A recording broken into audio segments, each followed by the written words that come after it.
Welcome to our webinar. Beyond Drugs, is spirituality the antidote to addictive disease and mental health challenges? We're going to attempt to answer that question relative to our life experience and what research tells us. So a few friendly reminders before we get started. Please turn off your cameras and microphones. Feel free to type any questions that you have in the chat, and we will do our best to answer those questions as we go. And lastly, this is a pre-recorded webinar. However, Blake and I both will be available at the end of this session to answer any questions that you might have. So let's get started. Our agenda for today is relatively basic. We're going to answer 5 questions. And the first question is, how is addiction related to mental health? Many of us know, and some of us don't know what that relationship looks like. Number 2, how is spirituality related to recovery? Those of us who are in recovery can certainly attest to that relationship, but those of us who aren't, we may learn something there. And then, what is spiritual intelligence? Spiritual intelligence is the model that we use at Next Level Recovery, and we're going to talk about what that looks like and define what those factors within that model mean. And then we're going to talk about how can increased spiritual intelligence impact recovery. And at the end, we're going to talk a little bit about how Next Level Recovery can help. My name is Dr. Kweisi Ausar. I am the founder of Next Level Recovery.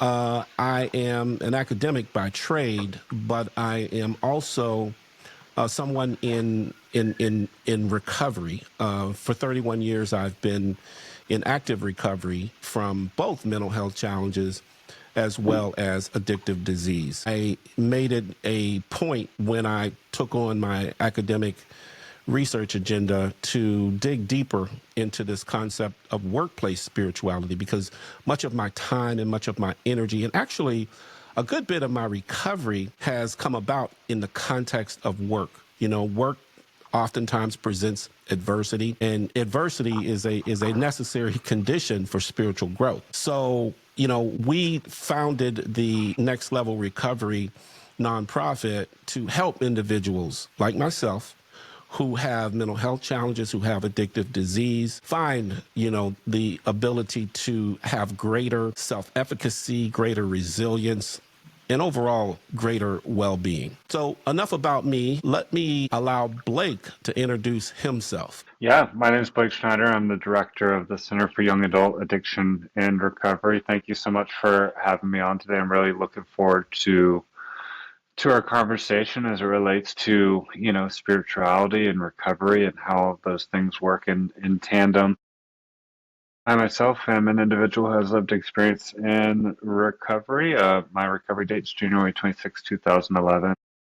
And I really enjoy these kind of conversations and examining what spirituality can do in our lives. Professionally speaking, I oversee the Center for Young Adult Addiction Recovery at Kennesaw State University. So we provide recovery support, education, prevention for students at KSU who are in or seeking recovery or just want to learn more about addiction and recovery. But specifically today, we'll be relying more on personal experience, thoughts and feelings, and combination of my history and my background to talk about, what spirituality looks like in recovery, at least for me. Outstanding. Thank you, Blake.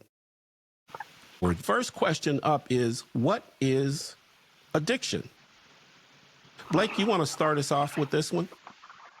Yeah, I'll kick us off. So for the, first column there, substance addictions or substance use disorders, happy to kind of provide a little bit of context for those that may be helpful for, but it's a broad term that encompasses problematic substance use despite negative consequences, right? So it involves things like social impairment, risky use, and impaired control, physiological effects like tolerance and withdrawal. It can be any substance under the sun, right? So alcohol, cannabis, prescription pills, whatever that may look like. And I think, at least for me, simply put, in a kind of a less definitional term, in my own journey, as I quieted the the noise in my head, and made me feel good because I didn't get the syllabus to life. I didn't understand the game or the blueprint or what things looked like. And so it helped me feel good or feel okay. And then once I crossed the line into, the substance use disorder itself, it was where I needed to feel good or okay, regardless of the consequences going on in my life. And so, in a very simplistic way, if you think about Maslow's hierarchy of needs, it was kind of on that base level of food, water, air, substances, right, is what I needed to be okay. So, at least for me, that's how I like to think about substance use disorder. Thanks, Blake. And I will echo what Blake talked about because, you know, dealing with substance abuse disorders such as the one that I had, a 17-year substance abuse disorder, you don't know what you don't know. And I didn't know that it was progressive. I didn't know that it was fatal, right? And so, when I look at that fact that I have been clean from substances for 31 years, people will ask, well, what's the problem? And the answer would be, the problem is the addiction is still there. The addiction finds ways to manifest. Now, in those of us who have substance abuse disorder, we are more likely to engage in behavioral addictions than not. Many of these behavioral addictions manifest as overeating, as addictions to the internet, to social media, and at the lowest level, addictions to sex, addictions to pornography. These types of addictions are real, and they have real life consequences. It's important to understand that when we talk about addiction or addictive disease, there's two different ways that these things manifest. Just an important note, at least at this moment in the webinar, we want to let y'all know that if you need immediate help for any mental health challenges or a substance use disorder, please follow these resources to SAMHSA's national helpline. The number is free, confidential, 24/7, 365, all of that good stuff. For today's purposes, me, Dr. Ausar, and Next Level Recovery are non-clinical and do not offer that professional treatment services. And so, at least, while we provide those recovery support services and can kind of help people supplement their journey and explore what that looks like, if you are in an active substance use disorder situation, please seek help immediately, and you can follow that resource. There's also a lot of great resources in the local Georgia area as well. GeorgiaHelp.org, I think. Okay, so let's talk about some common causes, right, of mental health challenges that are related to addictive disease. Blake, you want to get us rolling on this one? Yeah, I'm happy to get us started. So, as I touched on a bit earlier, at least for me, using substances was my way of coping. It was the way of which I made sense of my life during that time. And so I definitely, at least for me, I felt in that self-medication kind of bucket for me was how I was able to adjust to the world and to be able to handle life as it was, thrown at me. Honestly, not really handle life, right? A lot of running, a lot of fight and flight, and that part of my journey. I think it's interesting when we touch upon this kind of aspect of mental health and addictive disease, that the kind of this, and we've talked about this before, Dr. Ausar, but like, is it the chicken or the egg? Which one came first? What does one cause the other, sort of thing? And at least in my mind, I'm a big believer that when we find recovery, or when we examine what our relationship with substances look like, or addictive behaviors look like, I think it's really important that of course that we kind of look at the recovery piece and examine that relationship. But I think it's just as critical, or even more critical, to kind of look at those underlying causes and conditions, right? Whether they're mental health related or not. But I know, at least for me, that my use at that point of time in my life was born out of this feeling of not being okay and not being good with who I am. And, I don't I don't have asthma. I don't know what it's like to have asthma. I don't know what the journey is, but I imagine,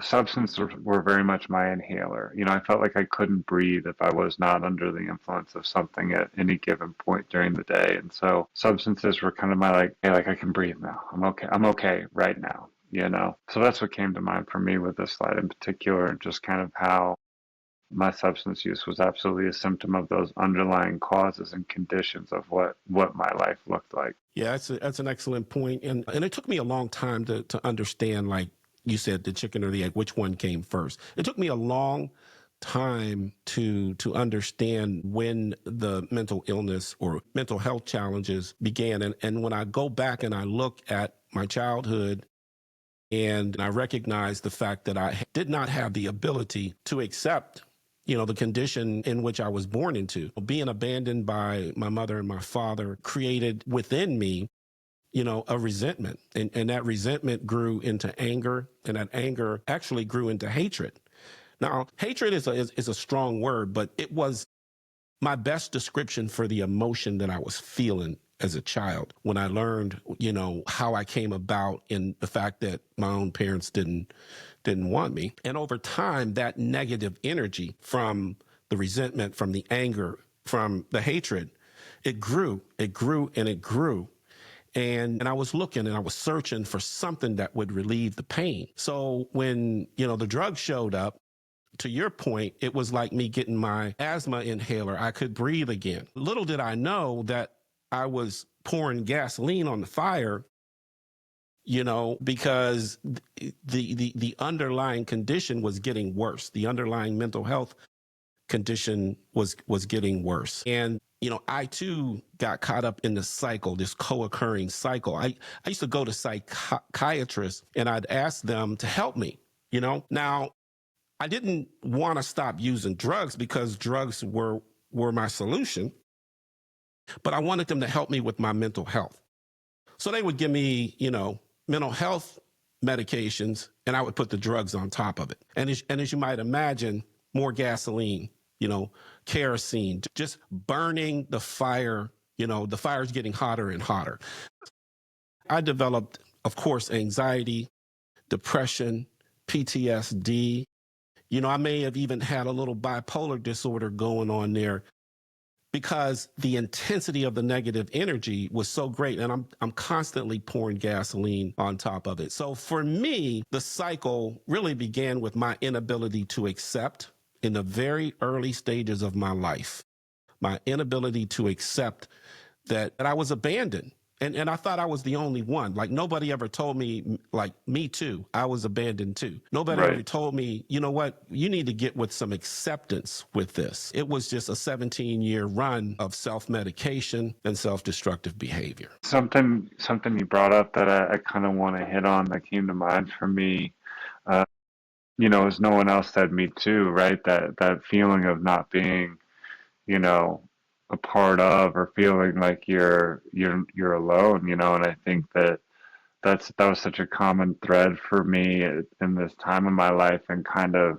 I mean, it compounded the issue, right? Because I thought I was the only one on the face of the planet who struggled with substances the way I did, and then, at least for me, I felt a little bit silly when I found recovery and peer support meetings, and it was like, oh, there's like millions of other people who struggle with this.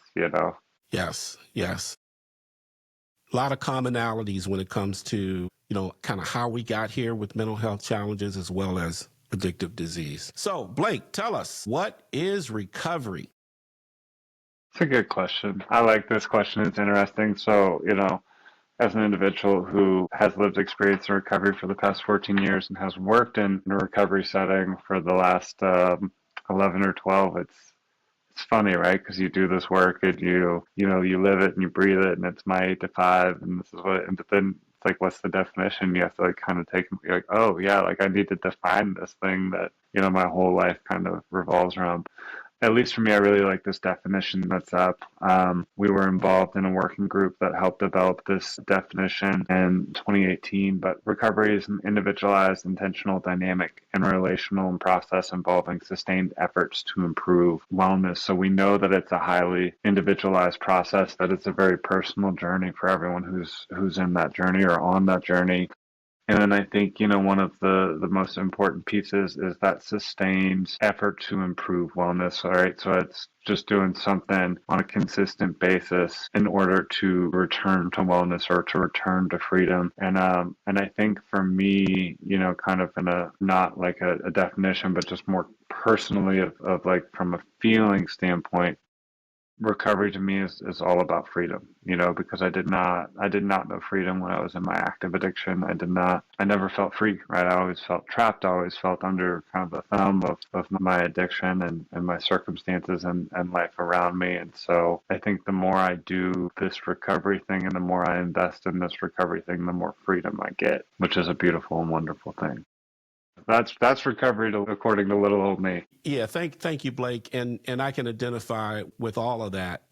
For me, recovery is an active change, right? It's an active and ongoing change in my ideas, my attitudes, and my behavior.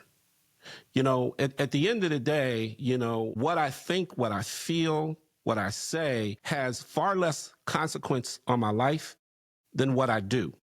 It's always about what I do. So this active change in my behavior is central to me in my recovery. I like to think that as I go through this active change, not only do I get freedom, as you talked about, Blake, but I also bump into discovery. Like recovery has led me to discovery about me, about what I'm capable of, about what kind of gifts and strengths I have that I can use to achieve my goals in this life.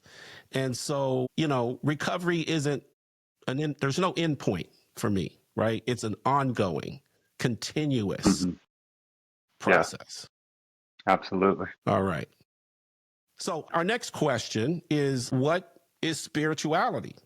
And this is one of my favorite questions because, when I'm presenting at academic conferences and I talk about this concept of spirituality, people almost always conflate it with religion. So talk to us about the differences here. Yeah, would love to, and I'm excited for you to dig into it as well. This is all you. You're the professional here, but I'm happy to provide my humble opinion. But spirituality, I think for me, the easiest way to, it's that internal factor, right? It's that internal process. It's a very, very unique and a very special relationship with oneself and a higher power of whatever that looks like, right? And so it's all about you know, the connection between the brain and the heart and whatever resonates with you, and so I think it has a lot to do with that personal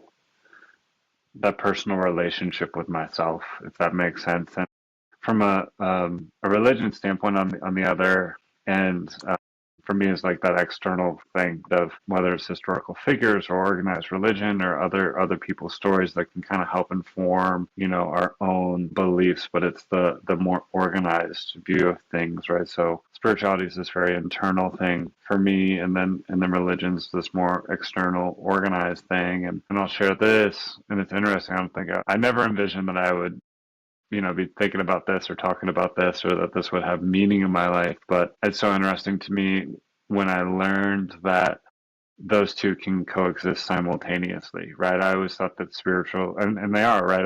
But I always thought it was an either or. I was either spiritual, I was either religious. But I think I can, like I know that I can handle both, right? Within kind of the state of my identity and my well-being and what resonates with me. So yeah, I think that's kind of how I would sum up spirituality and religion, just in a nutshell. Yeah, being raised in a Christian environment, right? Being told that all of my help has to come from something outside of myself, right? Being conditioned to believe that I'm incapable in and of myself of solving most of my problems. I was taught to continuously look outward, whether it was to God, whether it was to historical figures, whether it was to the stories of these historical figures. It always felt like somebody else needed to save me or somebody else needed to intervene on my behalf.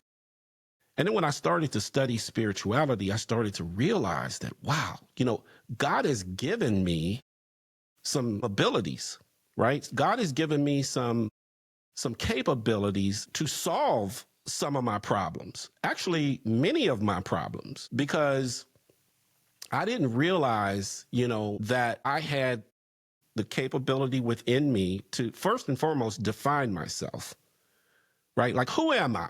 Right? Am I, this black man? Is that what defines me? Right? And it's like spirituality allows me to go deeper into understanding who I really am, as a divine being. And also it offers me the tools that I need to transcend, this lower mind or this lower nature, this animal spirit that I have. Right. And Right. it also gives me an opportunity not just to look at other people's stories, but to write my own narrative. Right. Mm. Like it's like I don't have to be defined by my history. I don't have to be defined by other people. And I certainly don't have to be defined by the circumstances and situations that I find myself in.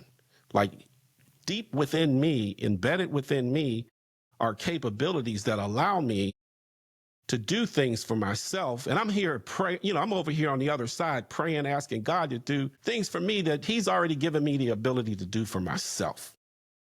And so for me, spirituality is everything, right? It comes first.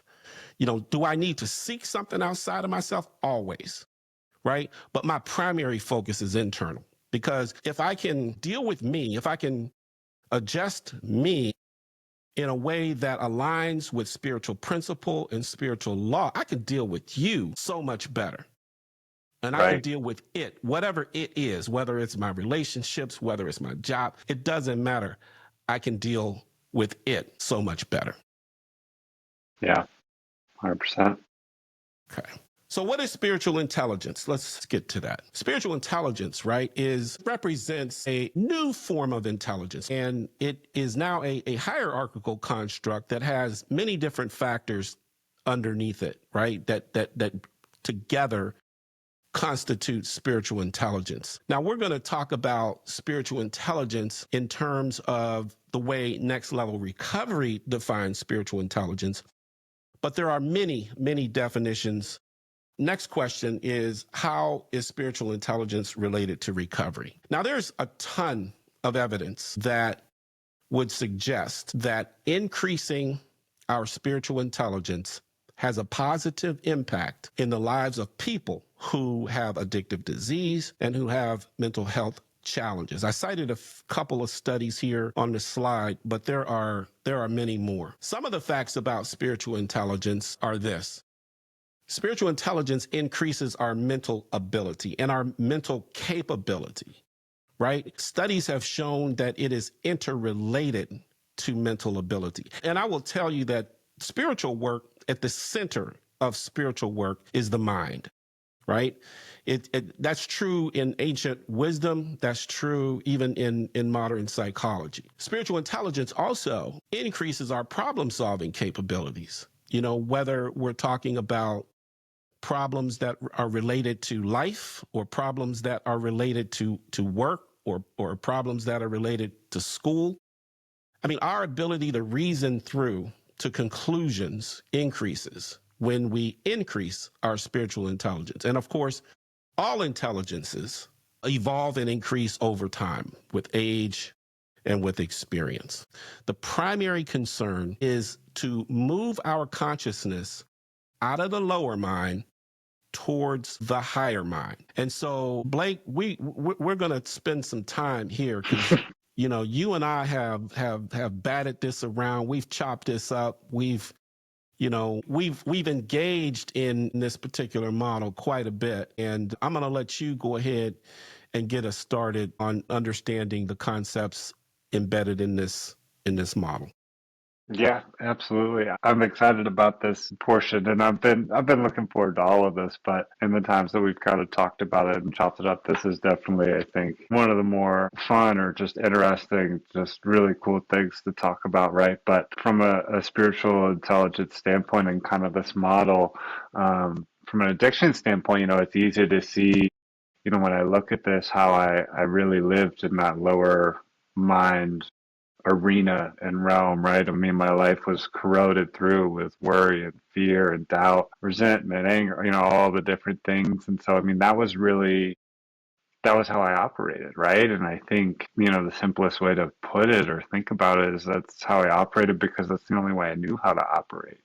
And then, finding recovery, it's such an interesting journey, because at least for me, I just wanted the pain to stop. I wanted I wanted to not continue to inflict harm upon myself and my life and kind of keep bringing my life down around me. But drugs and alcohol were my solution. I didn't know any other way to live. And so, it was funny coming into recovery. I just wanted to stop, or I wanted them to teach me. I wanted to be taught how to use substances effectively, or whatever it was, right? And then one of the coolest things about recovery that I didn't get in the beginning, and it wasn't super well advertised for me, is it's a part of it. Obviously, it's certainly a worthwhile part of it for me. My journey, my recovery, is to abstain from the substances that were negatively impacting me. But such a bigger part of this journey is becoming a better person, right? Is becoming a better person for me, for the community around me, to be a good family member, friend, husband, father, whatever that looks like. And that's where I think, if we cultivate spiritual intelligence, we begin to see some really cool things in our life, and so we can kind of work our way up to the higher mind where, um, the way that I like to think about this is it kind of helps me understand the world around me a little bit better, right? And so I'm able to have some analytical thinking. I'm able to understand and reason with my life as I know it. Uh, I'm also be able to be a little bit creative, right? I have some imagination in the space, and I can kind of dream about what the world could be, or what I can be, or what that looks like. And then, the divine mind, which is just the greatest, in my humble opinion, is this.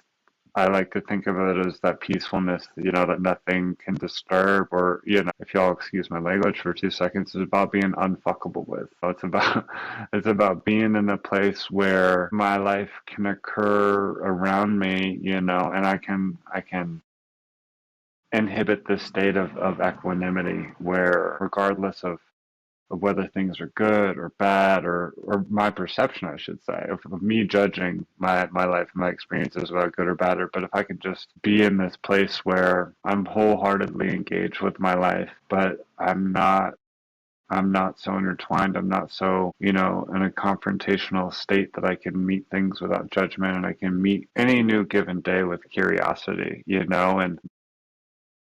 I can talk about all these different things and all the cool stuff, but I'll say, kind of what's coming to mind for me, or at least what I'm thinking about right now, is from an addiction and recovery standpoint. I know that I will never, for me, I can recover from the insanity and the lack of control that came with alcohol and other drugs. But I know that I will never recover from the actual allergy that I feel that I have, right? I think that I will always react adversely to substances that I ingest in my body. But one of my favorite things about this recovery piece, this spirituality piece, is I'm also a big believer that I can't recover from the spiritual experience. I can't recover from this divine mind kind of place, right? Because my life has gotten really good since being in recovery, and it continues to get good. It continues to be better, and I'm not sticking around for the free coffee or to audit meetings or what, I'm still here because my life has gotten better, and so I think there's a reason why, people find recovery and stay in recovery, or, if, they do have, a slip or a return to use or whatever that looks like, then there's a reason why folks come back, because life is good here. And for me, I think it's directly attributed to this kind of, journey, right? This spiritual journey, and getting a taste of, quote unquote, the good life, or just a taste of peace. And so So yeah, I know that was a lot to kick it off, but I'm happy to go wherever we want to go with it. I could talk about this slide all day.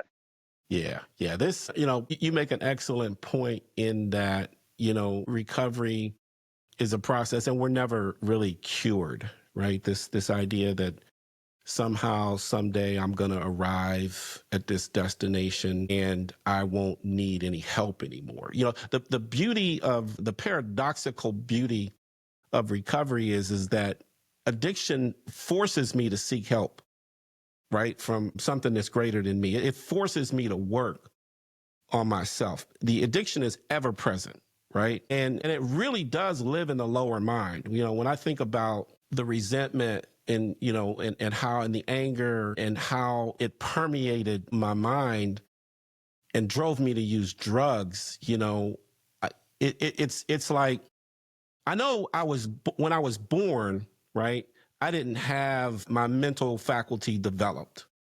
So they sent the mental faculty to school, right? That's what we do. We send kids to school. But what do we teach them, right? The spiritual nature of life and the spiritual condition and our consciousness, the spiritual consciousness that we have needs to be programmed. We need to understand it, right? Because it's already being programmed. It's being programmed by what we see on TV. It's being programmed by our politics, right? The divisiveness, the anger, right? It's being programmed by fear and all these negative emotions. But what happens with these negative emotions? They get into the mind and they produce illness, right? Like nothing natural, right, can be negative, right? Because it's illness producing. So it's not okay to be angry, right? It's not okay to worry and then pray and then worry and then pray. I mean, at some point we have to find ways to elevate, ourselves and to get control over this lower mind. I don't know about, you, Blake, but I remember what it was like living at the animal level, right? Addiction will take you there.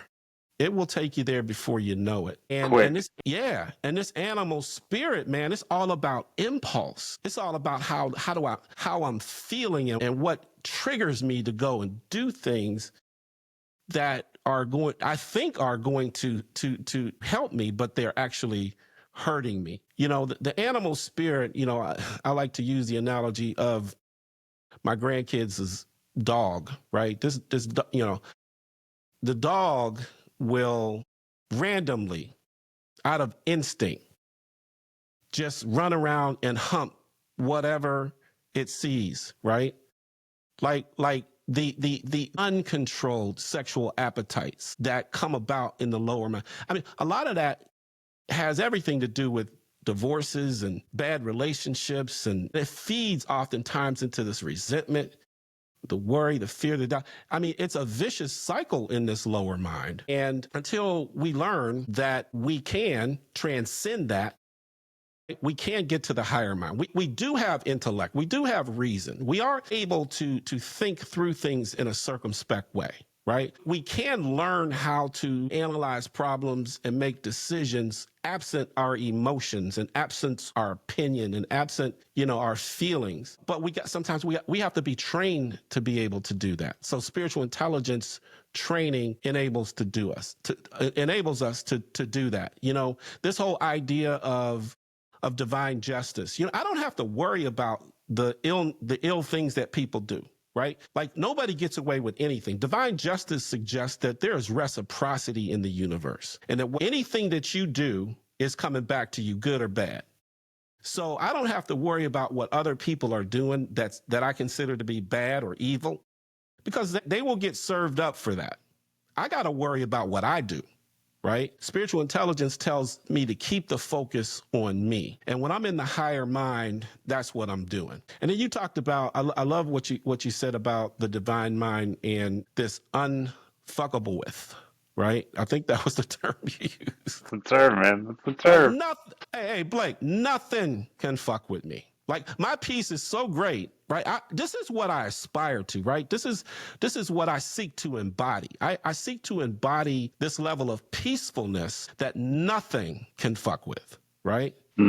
And when I do that, what happens as a result, when I get there, I get access to spiritual power. I get access to wisdom, divine wisdom, and my intuition works optimally so that I can walk through life and see things that other people can't see. You know, I can understand things that others may not be able to understand. And most importantly, I get complete dominion over my lower mind.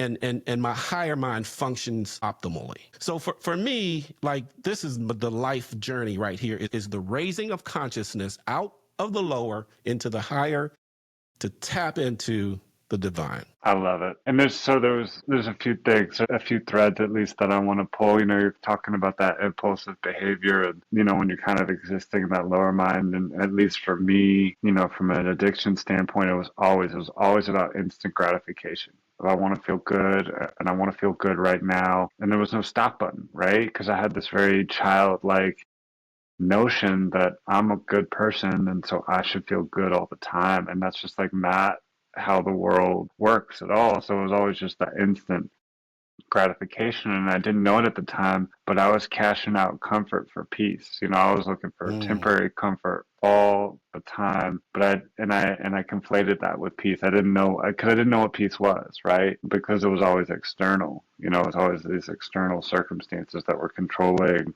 my internal view in my internal world. And so I think the really cool thing when we kind of get into these spiritual talks and we think about this stuff is that, and as much as I wish I could plunk down money or whatever it is and just live and divide my, like, you know, I got to work for it, right? I got to work for it.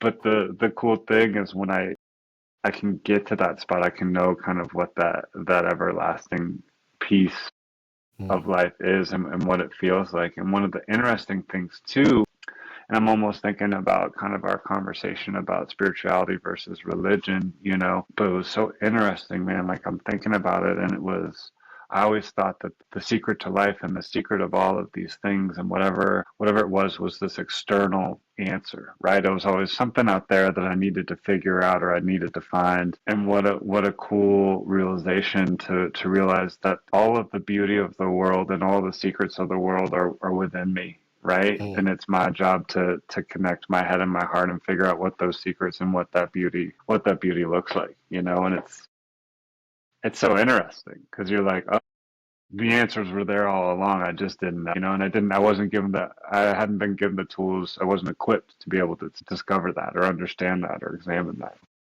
Yeah, that's so spot on. You know, it reminds me that, you know, the seeking and striving that I've done in my life, to your point, through materialism, you know, if I just had enough money, right?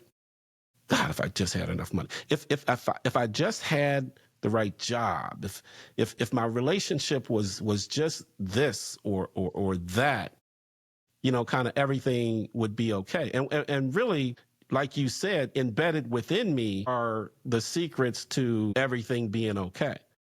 Right? It's like I have allowed my mind to control me, to wag me like a tail wags its dog, Mm, right? Not the yeah. dog wagging the tail, which is the way it should be, but the tail wagging the dog. My mind just bouncing me over here and bouncing me over there. And I didn't know that the connection between the mind and the heart was priceless. I didn't know that the way out of this was the way in. I didn't know that the distance that I needed to travel was from here to here. I Right. just didn't know, you know? And so spiritual intelligence gives us an opportunity to tap into the gifts. It gives us an opportunity to tap into the principles that operate in the universe, the cosmic principles, the cosmic laws. It gives us an opportunity to tap into what God has already given us. And when we do that, you know, or at least in my experience, when I do that, wow, great things happen. I'm able to achieve my goals. I'm able to use my imagination, right? Rather than sit back and fantasize about the nonsense that I used to fantasize about, I can actually use my imagination to create a vision of the future, a compelling vision. And the extent to which that vision has a high resolution and the pixels are bright, I can see it, I can achieve it. You know, the imagination is a powerful spiritual tool, but we got to learn how to use it, right? Yeah. You know, Yeah. it's our intuition, you know, our ability to think, you know, in ways that make sense, in ways that are circumspect, in ways, you know, it's like this divisive thinking that we've been programmed to have in the lower mind tells us that it's all about me, fuck you, because I gotta get mine, right? But the truth of the matter is the underlying unifying factors of existence are far greater than the differentiating factors. And when I understand that, I get greater power. I have the ability to do more. But when I'm walling myself off from you, you know, I can't use the gifts that I've been given, the spiritual gifts. I love it. We can stay on this slide forever. One of us is going to have to pull one another off. I Yeah, can stay. I could sit here all day. thank you for that. Thank you for that. I appreciate that. So let's talk about spiritual intelligence. This 4-factor model is a model that we use at Next Level Recovery, right? It's our spiritual intelligence model. There are 4 factors. The first factor being peaceful state expansion, unity consciousness, critical existential thinking, and personal meaning production. So we talked a little bit about peaceful state expansion, but let me give you the textbook definition here. It is the ability to maintain harmony between various aspects of the self and in relationships with others. Until I resolve the internal conflicts, and you know, I still have some, right? Like I've resolved quite a few of them, but I still have some internal conflicts. And it's hard for me to be at peace with you when I'm not at peace with me. And so what we learn to do in Next Level Recovery, you know, we learn to expand our capacity to be at peace, both internally and externally. Blake, you want to share on this slide? Yeah. So what's coming to mind for me, and I'm just thinking about that peacefulness and kind of recovery, right? And how, at least for me, a lot of times when I think of recovery, I think of freedom. And I think freedom and this peaceful state expansion are similar in the sense that, like, recovery gives me freedom, right? And then if I dig into what freedom looks uh, like freedom is to be able to be the author of my own story. It's to be able to um, understand the stories that I write about myself and not necessarily buy into the stories that I looked at externally. So it's freedom from stories that I either sold to myself or sold to others, that others sold to me, or whatever that looks like. And I think too, at least from an addiction recovery standpoint, I always thought when I was living in that lower mind that freedom was like the absence of responsibility. Like the less responsible, right? The less responsible I am, the more free I'm gonna feel. But it's not necessarily true, right? Because if I don't have any responsibility, then I don't have a lot of purpose, which I know we're gonna, get to here in a second. But freedom for me is that connectedness to our heart and the meaning within. So yeah, that's what was coming to mind for me that I kind of wanted to touch on just a little bit of like how recovery offers me freedom. And then when I look at it through this lens, like what does that freedom mean? What does that look like? Awesome. So the next factor in our spiritual intelligence model is unity consciousness. And that is the capacity to think and act in ways that unite ourselves with others and with the intention to create good for ourselves and for others. The whole idea of unity consciousness is difficult for many of us because we live and we've been programmed to be only think segregatively. So we've been programmed to analyze and to separate and to compartmentalize. And we haven't been programmed to see these underlying unifying factors. We just haven't been programmed to do that. But over time and with great effort, we can develop a unity consciousness. Now, I'll give you an example. I don't listen to anything that disturbs my peace. And And I've gotten to the point now where, politics or, anything that is divisive in nature, I don't want to hear it, right? It's like it disturbs, it interrupts my peace. Now, I've gotten to that point because I have intentionally chosen to really work to internalize this concept, this spiritual intelligence factor. As we grow spiritually, the first thing that's required is that we understand what it is that we're trying to do. Like, we understand the spiritual concept, and then we apply the spiritual concept, right? And then we get to the point where we are internalizing and have internalized the spiritual concept. And then we get to the point where we seek to embody the spiritual concept. And I'm at the point where I'm applying it, and I'm reaching that point of internalization. Right. In other words, I don't want to hear anything. I don't want to see anything. I don't want to engage in any conversations that by their very nature are divisive. I'm just not there anymore. And so that shortens my friends list, right? that negatively impact, because most of us want to talk about divisive issues. We want to talk about us against them and woe is me and this wallow in this victim mentality. And I'm not doing it anymore. Right. Blake?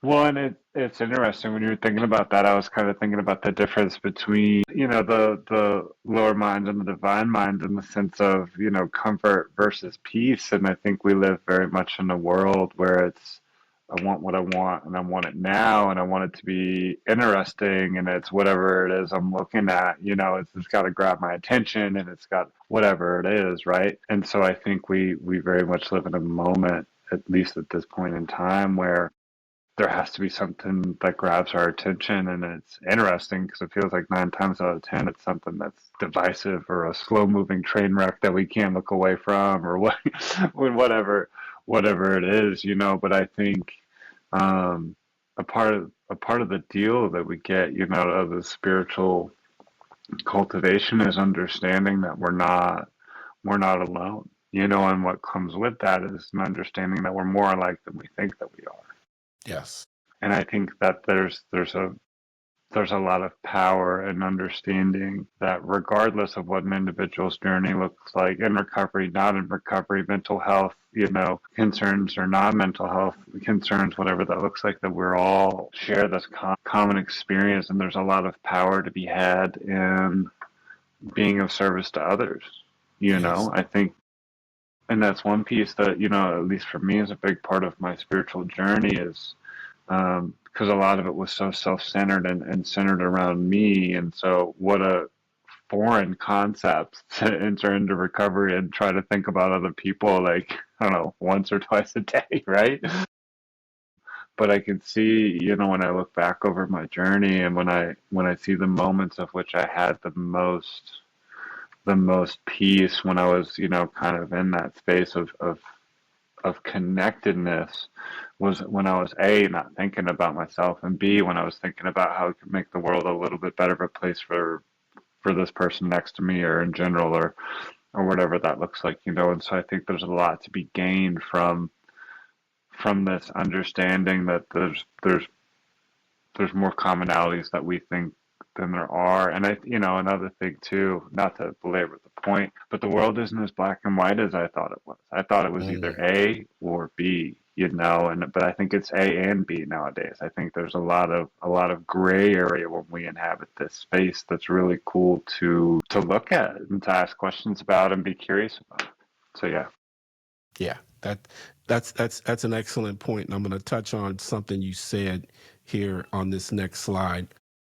So the third factor of spiritual intelligence in recovery is critical existential thinking. And what that is the capacity to think critically or to contemplate, right? Existential and or metaphysical issues. Now, there are many existential metaphysical issues. I listed a few here. Death comes to mind, right? I had a professor When I was in my undergrad, I took a psychology class. His specialty was phenomenology. So the premise of all of his research was based on the idea that the neurosis, right, the mental disease that exists in our society is directly related to our suppression of the fact that we're going to die. Right. So his whole research agenda was, and that stuck with me. Right.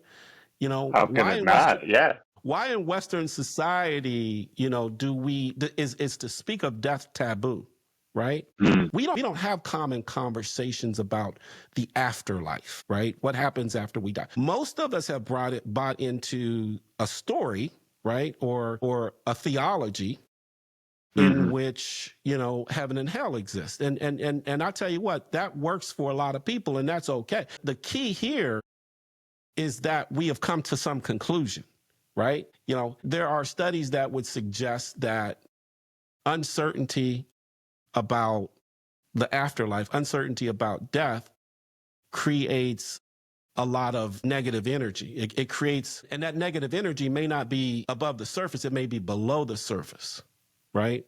There's a lot of stuff that's working in the background on us, right? Some of which we are conscious and some of which we are not conscious. So this whole idea of coming to some conclusion about death, about the afterlife, you know, for me, existence is really important, right? And it fits into the context of this idea of death, right? So what I do believe is that existence, as we understand it, is temporal. It really is an existence. It's an appearance. Like people are born, right? They grow, they mature, they decay, and then they transition. They're born, they grow, they mature, they decay, and then they transition. The cycle of life is very much consistent with the cycles that we see in nature, right? You know, so for me, the idea of reincarnation isn't off the table, right? It's an idea but you see, I had to go back and think beyond what I've been taught and told. And I had to understand that there are different perspectives on life and death. There are different perspectives on existence. You know, one of the most disturbing things that I learned, it was disturbing when I first learned it and understood it, is that everything is temporal. Like, and anything that has a beginning and an end doesn't really exist. It appears for a moment in time and then it no longer is here. So you could reason, right, based on that this is really all an illusion. Right. Now that Right. might be too deep, right? That's the deep end. Critical existential thinking doesn't have to go that deep, okay? I like to go, you know, where I've never gone before. And so with my thinking and because it informs me, right? It helps me to understand, you know, that the stuff that I worry about, it really ain't that important. Like, why am I really here? Like finding out what my purpose is of the utmost importance because I want to have the most impact that I can have while I'm on the face of this earth, if that Right. makes any sense. 100%. And something that was coming up for me, and I think it's so. Oh, God, this one's interesting. I love this talk. Thank you for having me on. I love this. I love this kind of talk. When you were talking about, you know, we've kind of come to some conclusions about what life and death looks like and all that stuff.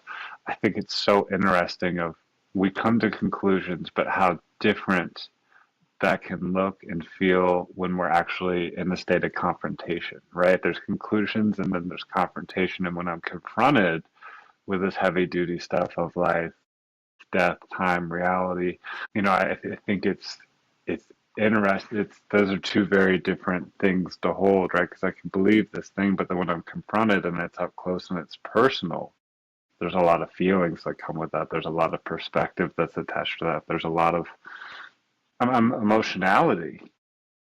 And so I think what a gift it is to be in a place of neutrality at some times where we can step back and we can look at these more existential things again from a place of non-judgment and just like curiosity of, oh, what does that look like, or what can that be? You know, because I know at least for me when I'm confronted with something and it's up close and it's personal, I'm probably going to get knocked off my box a little bit more. You know what I mean? But if I have some time and space to look at these things on my own time, when I'm not confronted, then I can come to some pretty cool conclusions that can kind of inform how I feel about the place and how I feel about the world. Now, I'll say this much: when the rubber meets the road, though, sometimes life just shows up, and you're just like, "Whoa, I'm being confronted with some stuff right now. This is wild," you know. But yeah. Awesome. Thank you, Blake.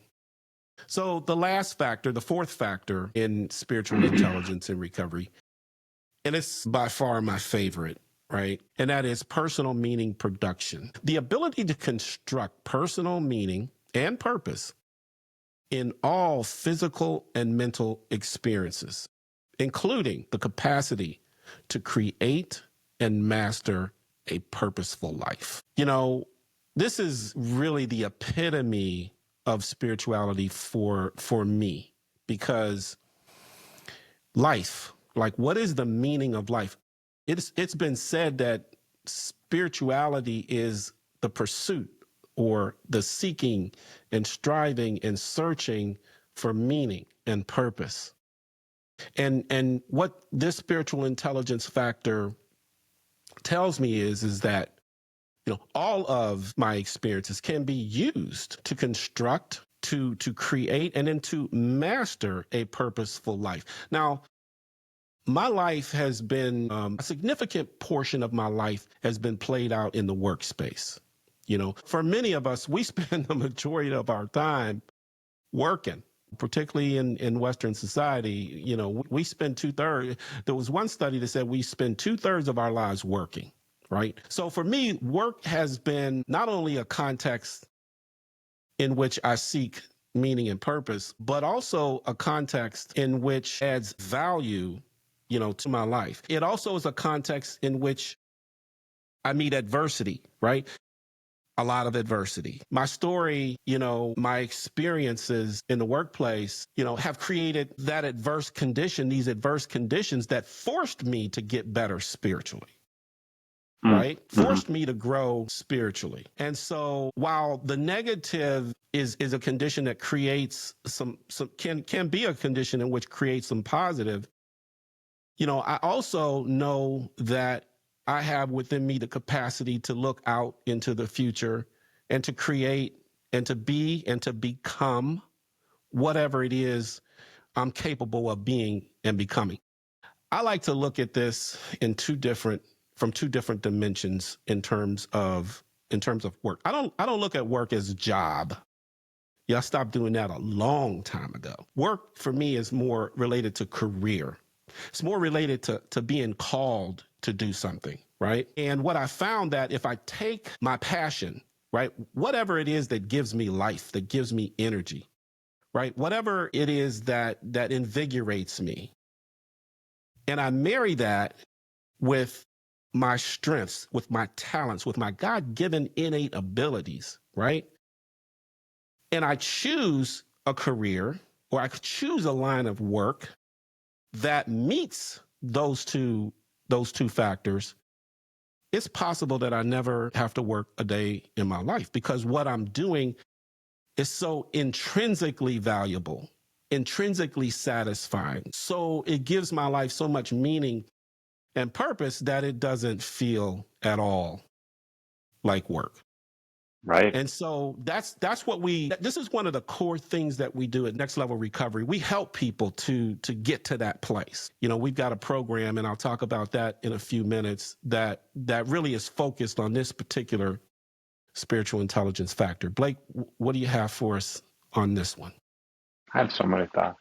No, I was sitting there thinking, and I was just like, what is cooler, or what more could you want out of your life than to be equipped and be able to make it to be exactly what you want it to be the author of your own journey? Like, what more could you want? You know, like like the ability to be able to create that and build that is such a cool concept that, like, wasn't even on my radar. Wasn't even not even a thought in my head. Couldn't have been a thought in my head when I was, in active addiction. But for me, in the work that I do at the collegiate level, being able to support students who are seeking degrees and finding, what their purpose and passion is. And then we marry that with attaining and sustaining a recovery program. And so you have this purpose plus recovery thing is something that's been really cool to witness, lay hold of, and be a part of. And so it's this really cool thing where I get to see people figure out what they want to do with their life, maintain their recovery, and then they go do that thing, and then it goes, they're successful and have meaningful relationships. I'm able to connect with them, and all of that good stuff. But what a gift to be able to be the author of your own journey and make meaning and make purpose. And I think, we talked about this a little bit too, but I used to think that freedom was absence of responsibility. But when we look at it in this context, I think it's freedom is a high level of responsibility. I just get to choose what that responsibility looks like today, right? And what a gift that is. So that's what came to mind for me.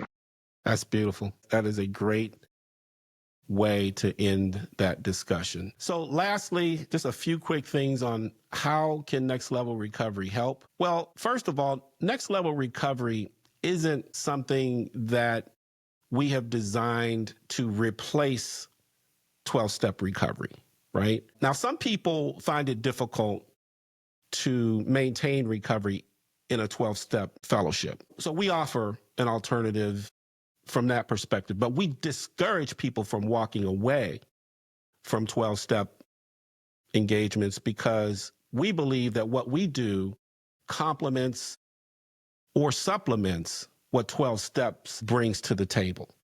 So the education that we provide, right, allows us to, or allows individuals in our system to gain greater resilience, greater self-efficacy, and ultimately greater well-being. We do a deep dive into factors that aren't necessarily covered in 12 steps. We look at not only spiritual principles, we look at spiritual laws, right? We examine spiritual concepts. We examine the spiritual attributes that exist within. So it is never in conflict with anything that 12 steps do. It's always complementary or supplementary. And then, again, going back to this opportunity to create and to master a purposeful life, we offer that as another means of complementing or supplementing. So we've got 2 training programs. We've got a spiritual intelligence training program, and we've got a purpose-driven career program. So you will find details about all this on our website. You can scan the QR codes here to learn more, and you can scan the other QR code to support us. We are a 501c3 organization, a nonprofit organization, and we're always looking for volunteers. We're always looking for people who want to be a part of us helping others take their recovery to the next level. So now we're going to take some questions.